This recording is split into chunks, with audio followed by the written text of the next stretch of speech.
SSC recruitment scam 2016 26,000 চাকরি বাতিল মামলার আগামী সুপ্রিম শুনানি 27 জানুয়ারি। কেবল পশ্চিমবঙ্গ না, সারা ভারতের কোনায় কোনায় মানুষ এই ঐতিহাসিক শুনানির দিকে তাকিয়ে আছেন। এই শুনানি হবে এই কেসের পুরানো দুই বিচারপতি সঞ্জীব খান্না ও সঞ্জয় কুমারের বেঞ্চে। ঠিক এই জায়গায় থেকে সবচেয়ে বড় দুটি প্রশ্ন এই মুহূর্তে দেখা দিচ্ছে। 27 জানুয়ারি শুনানির মধ্য দিয়ে 26,000 চাকরি বাতিল মামলার নিষ্পত্তি হবে, না এই শুনানি রায়দান প্রক্রিয়া বিলম্বিত ও দীর্ঘমেয়াদী হবে। তো 26,000 চাকরি বাতিল মামলার যোগ্য ও অযোগ্যদেরকে কি স্যাগ্রিগেট করা পরবর্তী শুনানিতে কি সম্ভব হবে? যদি হয়, এই স্যাগ্রিগেশন কোন নথির ভিত্তিতে?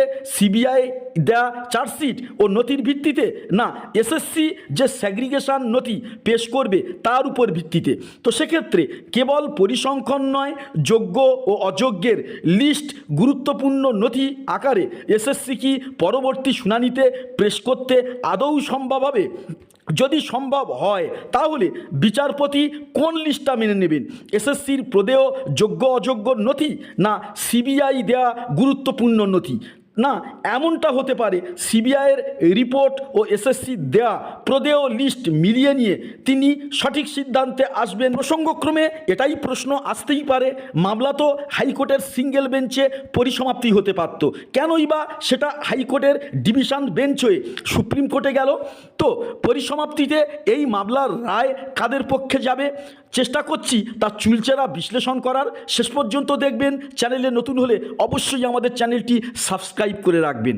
প্রথমেই আসি জটিলতার বিষয়ে।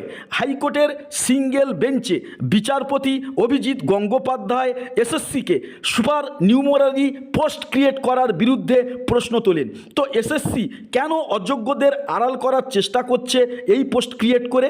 হাইকোর্টের সিঙ্গেল বেঞ্চ এসএসসিকে নির্দেশ দেয় অযোগ্যদেরকে বরখাস্ত করতে। ইতিমধ্যে এসএসসি অযোগ্যদের লিস্ট প্রকাশ করে। সেই লিস্ট অনুযায়ী যারা অযোগ্য তারা সুপ্রিম কোর্টে অবশেষে দ্বারস্থ হন চাকরি বাতিলের বিরুদ্ধে। তো এরই পরিপ্রেক্ষিতে সুপ্রিম কোর্ট অযোগ্যদের চাকরি বাতিলের এগেনস্টে স্থগিতাদেশ দেয়।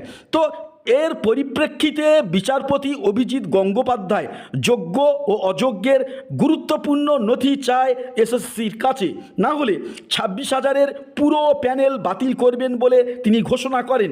যদিও এর মধ্যে বলে রাখা ভালো, সিবিআই হাইকোর্টের সিঙ্গেল বেঞ্চে যোগ্য ও অযোগ্যর হিসাব নথি আকারে প্রকাশ করে, যেখানে বলা হয়েছিল মাধ্যমিক এবং উচ্চ মাধ্যমিক স্তরে 90% ক্যান্ডিডেট যোগ্য এবং 10% অযোগ্য। তো অযোগ্যদের মধ্যে বিভিন্ন স্ক্যাম আছে, সেটা তো জলের মতো পরিষ্কার।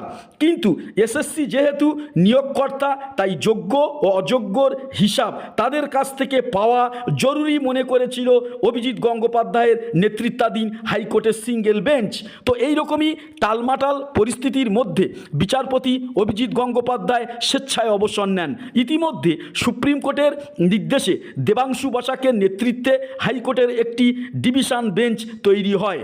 সুপ্রিম কোর্ট নির্দেশ দেয় হাইকোর্টে দেবাংশু বসাকের নেতৃত্বাধীন বেঞ্চ এই মামলার শুনানি ও রায়দান করবে। ইতিমধ্যে নবগঠিত ডিভিশন বেঞ্চ 2016 প্যানেলের সকল শিক্ষকদের কাছ থেকে মুচলেকা নেয়।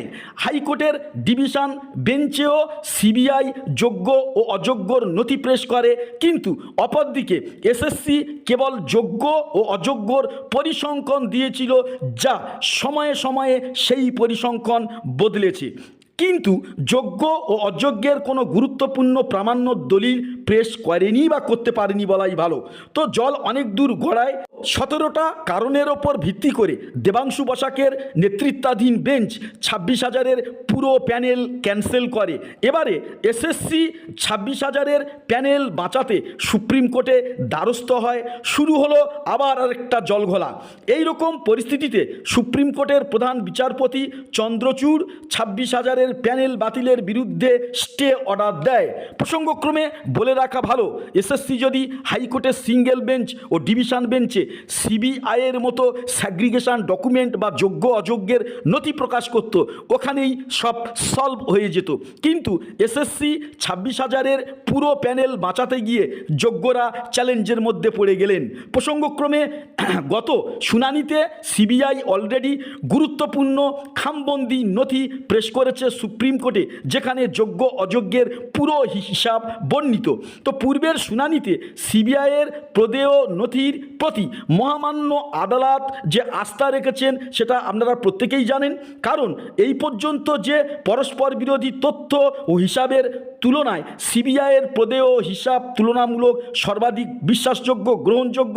আপনারা প্রত্যেকেই জানেন পূর্বের 15 জানুয়ারি শুনানিতে যোগ্য পক্ষের উকিল ও অযোগ্যদের উকিল ও কর্মচ্যুতদের উকিল সওয়াল করেছেন, কিন্তু 27 জানুয়ারিতে যে শুনানি হবে সেখানে স্পষ্টত এসএসসি পক্ষের উকিল এবং যারা চাকরি পায়নি তাদের পক্ষের উকিল এবং সিবিআই সওয়াল করবেন। তো যে সিবিআইয়ের রিপোর্টকে মান্যতা দিয়েছে অলরেডি মহামান্য সুপ্রিম কোর্ট, ঠিক এই জায়গায় এসএসসি যদি যোগ্য ও অযোগ্যের সাপেক্ষে নথি প্রকাশ করে তাহলে সহজ সমাধান সূত্র বের হয়ে যাবে 17 জানুয়ারির শুনানিতে। আর পুরো 26,000-এর প্যানেল টেকানোর জন্য চেষ্টা চালায় যদি এসএসসি, তাহলে শুনানির প্রক্রিয়া আরও চলতে থাকবে বা লেন্দি হবে। তবে সবের একটা কিন্তু ইতি আছে, নিরীহ মানুষ যাতে শাস্তি না পায়, সংবিধানের এই নীতিকে মান্যতা দিয়ে সুপ্রিম কোর্ট সর্বশেষ সিবিআইয়ের স্যাগ্রিগেশন অনুযায়ী যোগ্যদের রেখে অযোগ্যদের ছাঁটাই করবে, এটা যতদূর সম্ভব মনে হচ্ছে। তো যোগ্যদের চাকরি টিকবে এ বিষয়ে আমরা সকলেই আশাবাদী। পরবর্তী 27 তারিখে শুনানির আপডেট সুপ্রিম কোর্ট থেকে সরাসরি পেতে, অবশ্যই পেতে আমাদের চ্যানেলটি সাবস্ক্রাইব করে রাখবেন।